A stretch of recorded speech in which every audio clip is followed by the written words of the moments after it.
Hello, and be welcome to the world of darkness. Long ago was it that the sin of Cain spawned the cursed horror that stalks the street at night in search of living blood. The kindred have long been a secret influence through all ages of human history, plotting against one another in a never-ending jihad. Their immortal progeny are among us to this day, hidden from the eyes of humanity by an elaborate masquerade.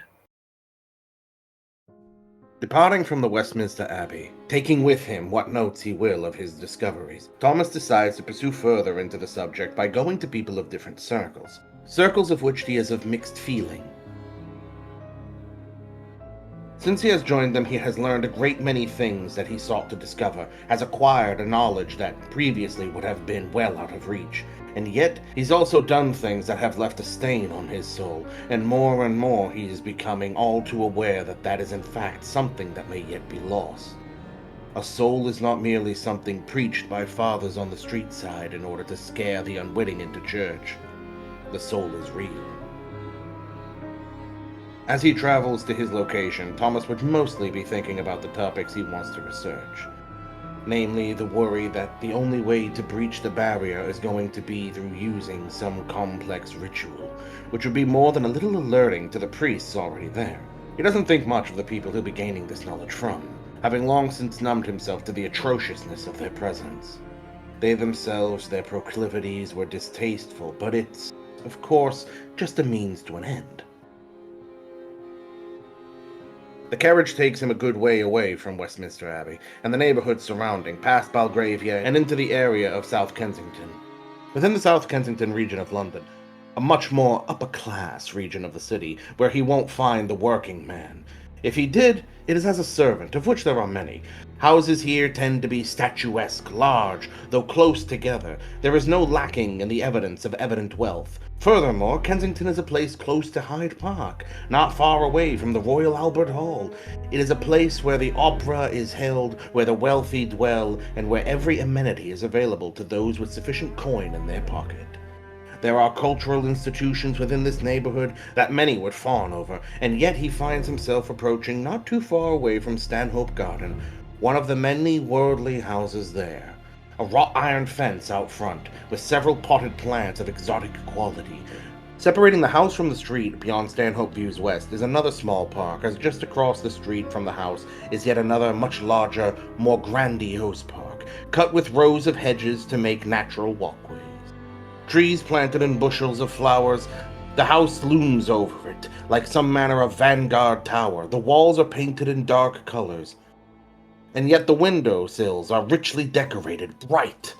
The two gas-powered lamps on either side of the door burn as brightly as ever, making it a most warm and tempting entry into the surrounding darkness. Looking about the opulent neighborhood and wondering if it is true what it says in the Bible, that it is easier to fit a camel through the eye of a needle than it is to get a wealthy man into heaven. Then again, perhaps Thomas isn't one to judge, given the company he's been keeping lately. As he approaches the doors and knocks, he is met by one of the group from inside. He's a strange man who's participated in many of the rituals, and they have taken a toll on him, though Thomas knows him to be, similarly to himself, blessed with the gifts of Saturnal. However, whereas Thomas has learned a set of gifts, namely that of the Horned Moon, he is better acquainted with another way.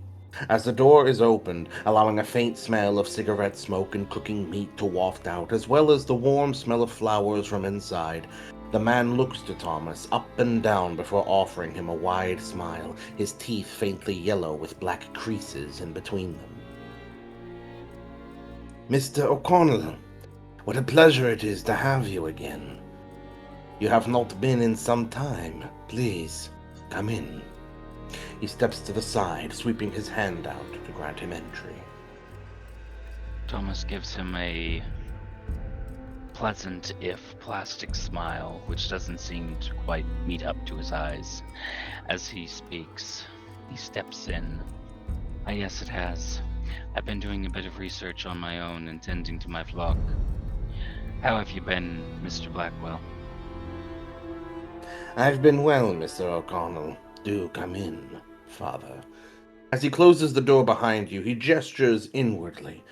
Blackwell is among those of the society known as a Nascent Moon. They occupy a certain position within the group. Namely, many of them tend to be politicians, firebrands, artists, snake oil salesmen, performers. Their job is to spread the word and oil the cogs of the society. They also tend to be very good at recruiting, boosting morale and arranging parties among the upper class, as well as overseeing the ritual orgies. Yes, I've been off attending personal matters. Some members of my flock, one recently on their deathbed, has requested my attention. Other group doing well. Any plans over the next couple weeks that I might be a part of?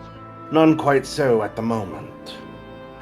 With a distinctive click, the door is locked. His hand yet resting on the door, he looks back to Thomas, his gaze slanted as he looks at you. My apologies, Horned Moon. It is a poor fare that we must speak so uncouthly when in the presence of others. But that is the affair of we who are merely the Vestals. Please come in. Let us talk more comfortably. I apologize that Mr. Lane, the Revealer, is not here this evening, out doing business. It's merely I and one of the Harvest Moons. Perhaps that is for the best. It'll allow me to do my research and relative peace, he says as he takes off his coat. As it were, I've made myself a bit knowledgeable when it comes to recent going-ons in the paper. I'm sure you've heard of this dastardly Ripper incident. Ugly business, that ugly business. I wanted to see if it was true. The rumors, the mutterings of it being a supernatural event. Stepping around you, he pauses briefly before you. He rolls his wrist as he begins to gesture in the direction you are to go to meet with the Harvest Moon he mentioned. Mr. Byfield, who is present this evening, was just muttering something of that same ilk. Come, let us adjourn to the kitchen. A little unseemly, but we will have privacy there. Would you care for a cup of tea, perhaps? Or maybe something a bit stronger? Of course, tea would suffice for now. Thank you. He chuckles as he walks with you inward, throwing an arm around your shoulders like old friends as he leads you in. Along the walls are several well-kept and well-priced paintings, but there is also a great deal of flowers, potted and hanging from the walls of the various exotic breeds, many of which cannot be found in the British Isles. Many are from America, some from North Africa, one or two Indian flowers. Thomas knows it's something of a hobby of Mr. Lane's. They also serve as ritual components. As you are led down the sweeping hall, a door is shoved open by the man's shoulder as he crosses through the dining room. Large enough for 12 people on nights of ritual orgies, or for eating at the table. You have eaten at this table. You've had narcotics at this table. You've gotten high at this table. You've even had sex upon it. Suffice to say, you're happy they clean it, otherwise it would have 1,000 dirty memories. Nevertheless, you are led across through the length of the large dining room with several cupboards of fine china, its hidden compartments for opium pipes and such, as he passes into the kitchen, which is quite large, sufficiently large enough that it requires 2 cooks, several different maids, one just peeling potatoes in the corner, an attractive young woman, though from the faraway look in her eyes he can tell she's either high as hell or suffering from some great calamity. Her gravid belly showing she was likely impregnated during one of the last orgies. Mr. Blackwell does not acknowledge her. Instead, you see Mr. Byfield leaned against the counter with a cigarette in the corner of his mouth. In front of him, a newspaper. He doesn't even spare a glance upward as the two of you stop. Separating from you, Mr. Blackwell quickly sees to gathering a cup for you, setting it down before you, and beginning to prepare your cup of tea. You see Mr. Byfield grab hold of one of the kettles which still stands on the stove as your cup is poured by Mr. Blackwell. As he pushes the glass in front of you, pouring one for himself, as well as another for Mr. Byfield, Blackwell takes a moment to sniff the contents of the kettle before putting it back. I believe this to be the Indian brew, recently imported. Mr. Lane does have good taste. Shame he's not here this evening. Mr. Byfield, do be courteous. The gruff-looking fellow on the other side gives Thomas a very slow nod. Yes, Mr. Byfield is in a poor mood this evening, I can see. That finally gets the man to speak, it would appear. I'm not in a poor mood, I'm frustrated. That would be a poor mood, Mr. Byfield. You should do something about that rather than taking it out on your fellow. Mr. Byfield holds up a hand. I have all the respect for my fellow Vestals. I'm just frustrated that my inquiries haven't gone very far. Her Majesty's buggeros interrupted a purchase, as it was. He throws up a hand and then grabs his drink of hard liquor and stuffs it down. The Horned Moon, he says, gesturing to Thomas, has actually been inquiring about that murderer in the East End. I thought you might know something, given your acquaintanceship with some of the hooligans in that area. Byfield glances up towards you, narrowing his gaze, the rim of his cup hovering before his lip as he sets it down. And what's a horned moon poking around the East End for? If you want whores, there's plenty here. Thomas gives a quaint smile, this time genuine. Curiosity more than anything, I suppose. It was the worrying complaints of my flock that might have drawn my attention. Either way, the mention of it being less than human, of perhaps more than human capabilities, did draw my attention. You can always come to me, Horned Moon. The Harvest Moon's whole purpose is to handle such matters. He holds open one side of his jacket to show him a sizable knife, pistol, as well as what seems to be another curved blade, the likes of which you're not able to easily name, though you doubt it's of British make. He pulls closed the jacket. But I'm willing to indulge. I still keep close associations with some of the fine fellows down on the East End. Mr. Blackwell beside him sips his tea silently, though his eyes drift between the two of you. I'll keep that in mind. My investigation so far hasn't exactly proven or disproven the occult, but I have learned a few things that maybe you would find interesting, if you haven't already heard. Not particularly interested in the Ripper Killer. For a second I thought he might be one of us, trying to live out some twisted fantasy, so I was interested to see if I might have to put him down. That was my first thought as well. But I doubt we would be so brazen and leave such a mess for the public. No, certainly not. The society is made up of good people, but one or two of those good people don't think very clearly occasionally. Mr. Blackwell waves his hand very dismissively. Now isn't the time to be talking about such things. I nod in agreement. Yes, well, in all fairness, I've come to do research. Less to do with the Vampyr case and more to do with my own inquiries. Byfield traces his hair around his mouth, eyeing the maid peeling the potatoes. She had stopped momentarily to listen. However, now that his eyes are on her, she focuses on the potatoes, her hand shaking slightly as Byfield strums his fingers on the counter behind him. Blackwell notices her too for a moment, but looks back to you to speak more properly. Is there any way in which I could be of some help, Mr. O'Connell?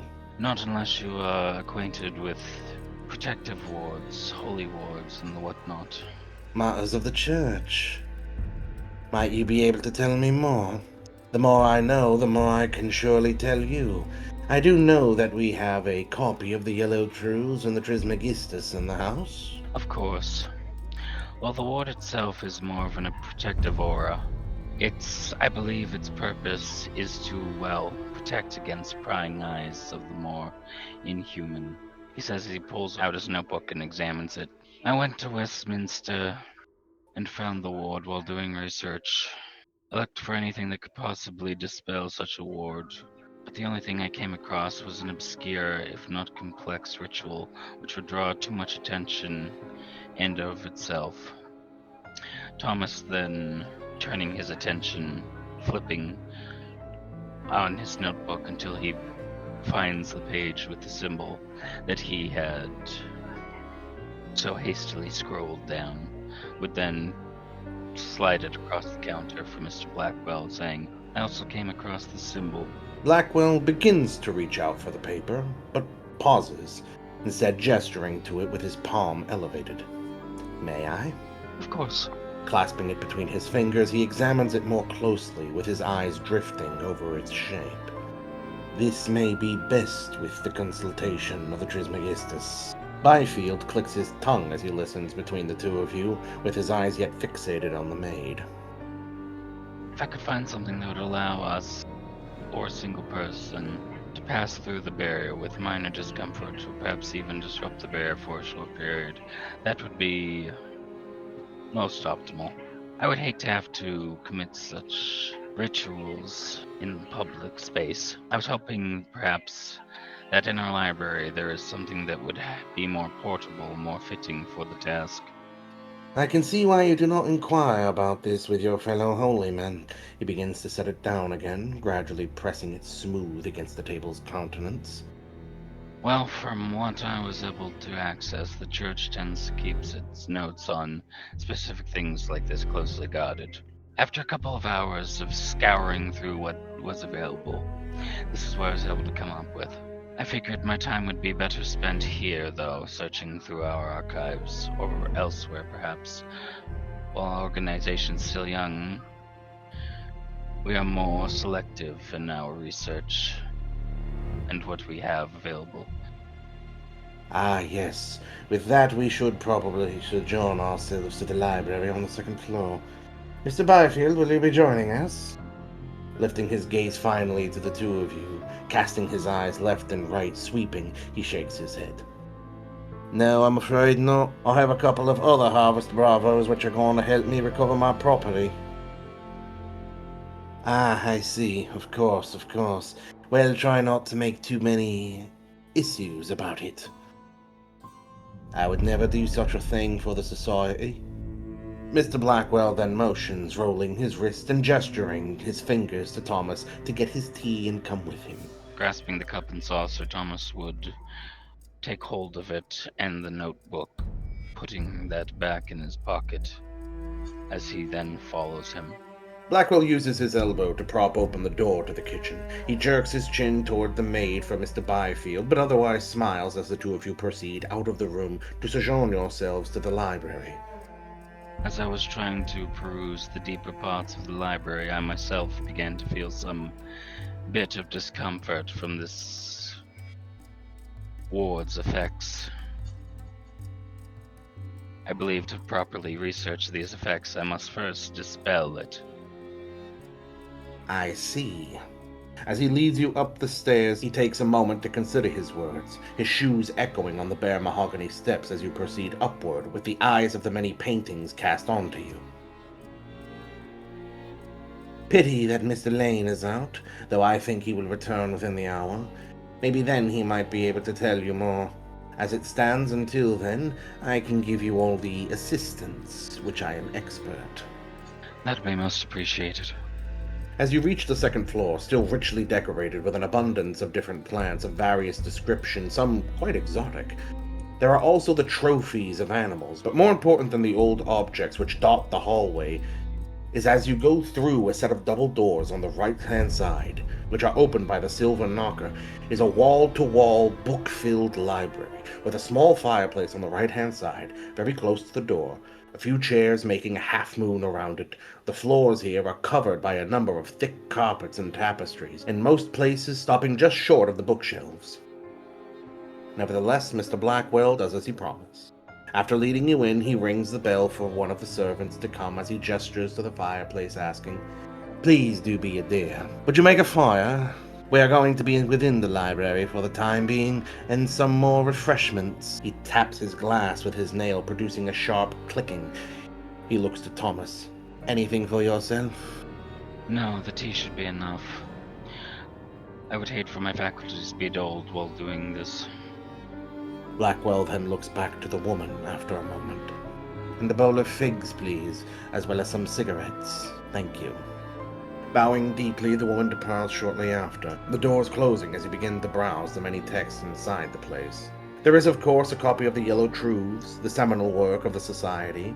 The Yellow Truths contains the basic tenets of the Weeping Moon, a hierarchy of morality, and the various responsibilities and oaths of membership. It's effectively the organization's Bible, given out to every revealer and some initiates. In fact, you possess a copy. It's probably not the most useful among the books within, but there are others, thankfully, acquired through various means. Walking over to the bookshelf, Thomas would pick up a volume saying, hopefully what I require will be in here. If not, may know one or two more places to look. Mr. Blackwell nods politely as he listens, but he continues on his hold of a copy of a book which you are not familiar with. The Trismegistus, a volume of often obscene contents which is concealed beneath a black leather cover with a distinctive sigil. He sets it down in front of you as he begins to search for the other books among the shelves. While I was going about my investigation, I happened to notice someone wearing a distinctive insignia on a ring. I think I happened to have glanced upon a Freemason wandering between the alleys. Freemasons? What makes you believe he was a Freemason? Do you recognize the gentleman? Mr. Blackwell comes to set down a few more volumes of text upon the table and rests a hand on them as he awaits your answer, slightly inclined towards you. The man was wearing a distinctive masonry symbol on his ring, though I do not recognize his face. And what do you believe the correlation to be? I have no correlation, merely speculation. But I do know that, or at least I believe that, perhaps the Ripper incidents have also drawn the eye of the Masons. Perhaps they're investigating the same thing as us. I believe that we have reports of things happening in that. There are a few interested parties within the East End curious about this sort of matter, such as the organization known as the Order of... bugger, what was the name? He pauses as he begins to tap the side of his head, thinking hard on the subject. Oh, there is some order of the church based in Lambeth.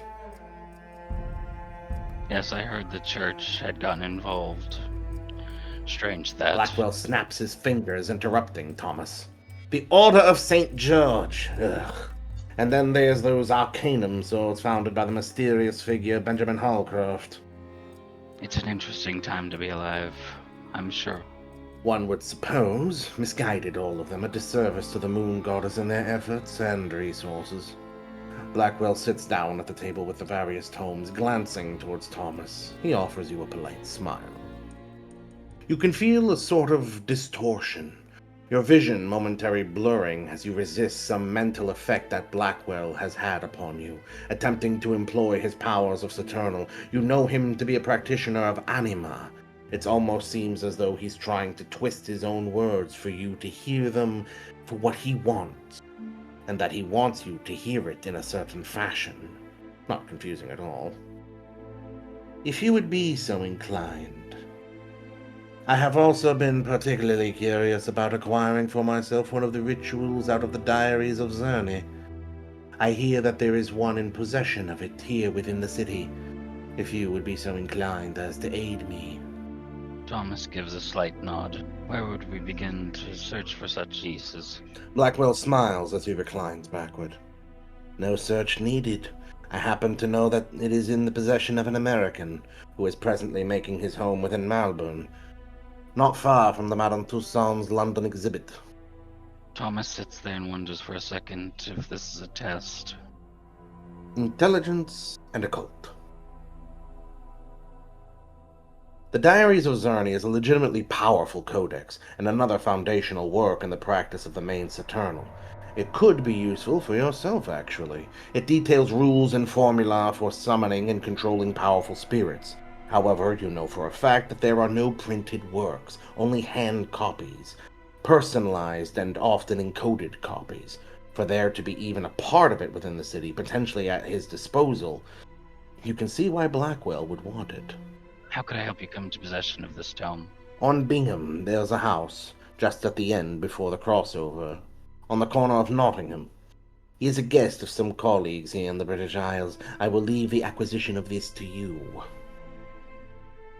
At that moment the doors open, and the lady-maid brings in the tea, as well as a bowl of figs, a knife for which to cut them, setting down on the table with a pack of cigarettes where there is space. With a quiet bow, she excuses herself. As you begin your research into the subjects of these tomes, intelligence and occult.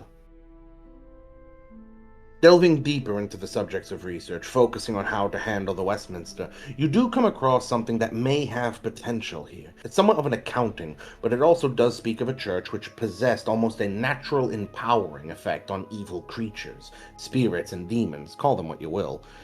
It was one of the many churches built in the time of the Inquisition. However, it wasn't maintained, and it was used for very nasty things, and it became something of the opposite. Rather than a house of God, it was a house of devils, intelligence and occult. You read further on how the holy ground can be soiled. Such holy sites are considered desecrated. Although the ground is still holy, it has been injured by such unholy acts as to cause the faith of the place to dwindle. But you can't yet find any determining factor of what exactly would quantify the soiling of the grounds, though it does invite your mind to wander. Intelligence and occult, if you wish to proceed. A smile and a slight crease of concern covers your face as you realize you have been here for the better part of 2 hours as you research with Blackwell. It is possible to soil holy ground through the acts of blasphemy, hatred, and violence performed on the site. The acts can range from scrawling obscenities on church walls to profaning statues of the saints, rape and murder in the sanctuary itself.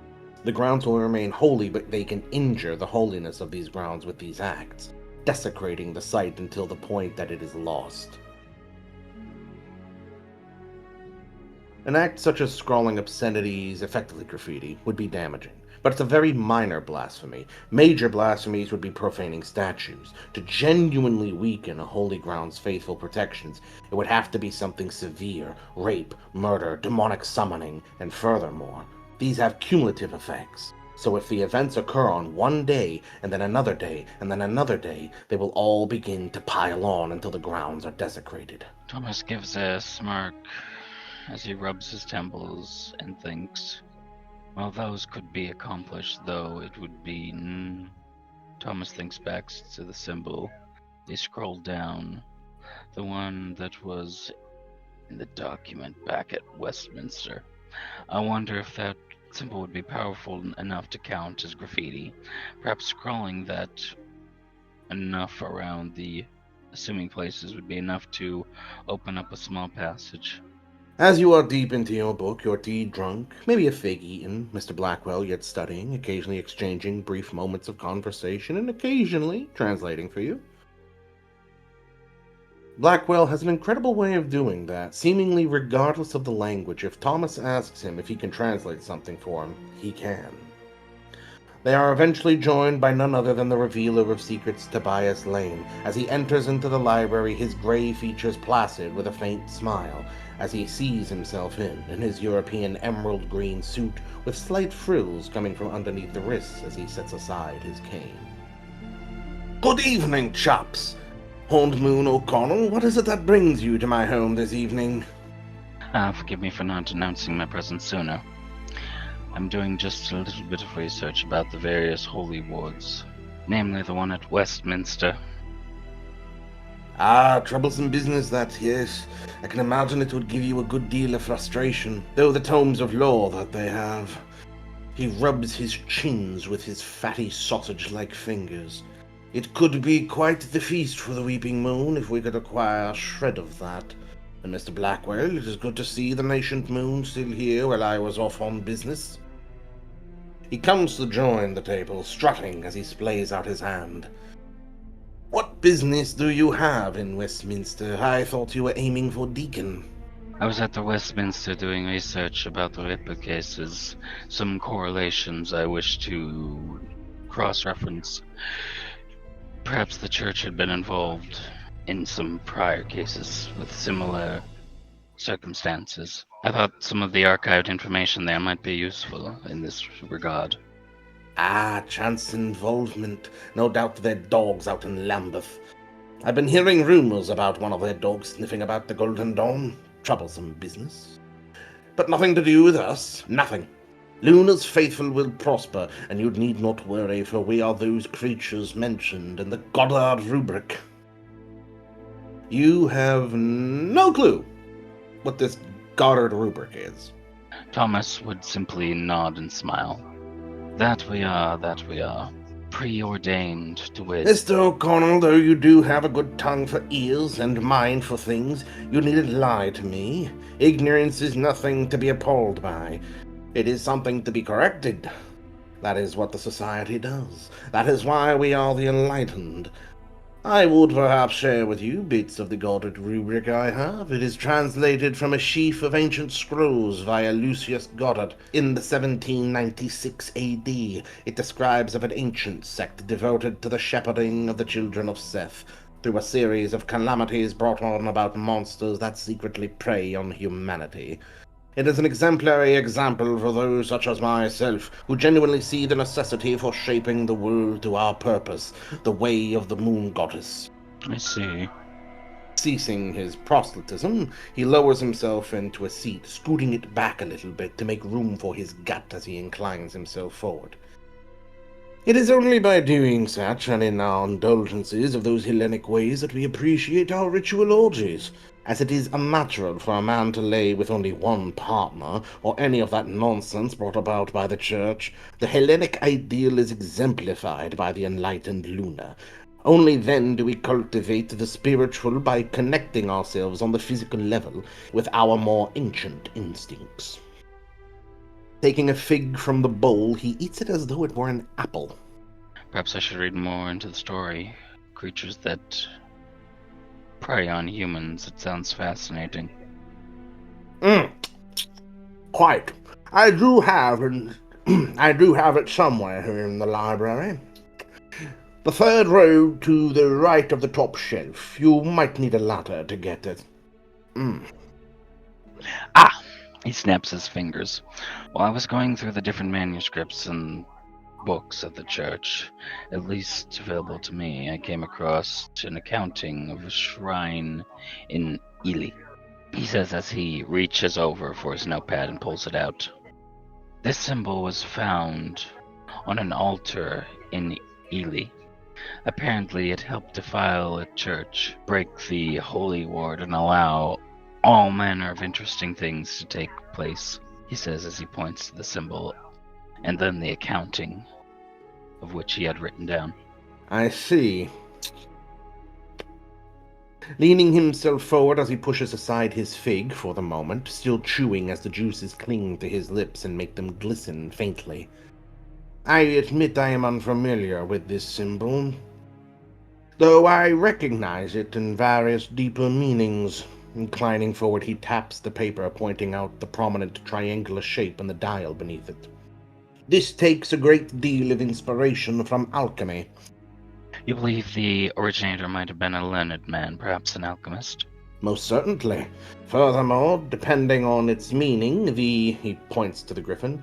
In heraldry, the griffin represents courage, leadership, or strength. Yet by Christian symbolism, it is that of divine power, or guardian of the divine, which would fly in the face of your theory. Spiritually, they represent fidelity or lasting love, which there is nothing of which to bother but on the mystical. It is meant to symbolize a beast which guarded the gold of kings as well as the priceless possessions of ancient lore. That seems to be more on the money, old chap. Especially by that which it clasps in its talons, very queer markings. Would you allow me to make a transcript to show to a few acquaintances, see if I can determine its origins? Of course. I showed you in hopes that you might have seen the symbol and know its origin. Perhaps I was wondering if the symbol could be used, perhaps to defile a barrier or a place long enough to gain access. I am uncertain. Allow me to make some inquiry into it, and I will let you know of what is found. I am very interested in it myself, and may try myself. He picks up the Trismegistus, consulting the old books to see what it is that it has to offer. It may offer us some enlightenment, though, remember, you may always return to us in the society should you be of need. Thank you very much. Thomas begins to stand up, putting the tea aside. Pushing himself up, Tobias sets down his fig as he looks at the transcript of the symbol, walking deeper into the library, murmuring to himself. He stops about 5 feet away from Thomas and turns to look at him. Will that be all, Mr. O'Connell? Yes, I was going to do a bit more research, and then prepare my scripts for tomorrow morning, then call it a night. Is there something else you require? No, of course not. Have a good evening, and should you wish it, I have a new collection of opium sticks downstairs, recently purchased. You take some with you. Quite excellent. Purchased from Singapore. Thomas gives a polite smile and nod. Perhaps I will then. You have a good night. You as well, Mr. O'Connell. Please do return to the Society more often. Good evening. He begins to stuff the Trismegistus under his arm as he begins his procurement. As you begin to depart from the room, Blackwell casts his gaze out towards you as you walk past him, inclining as he faintly whispers, "Good evening."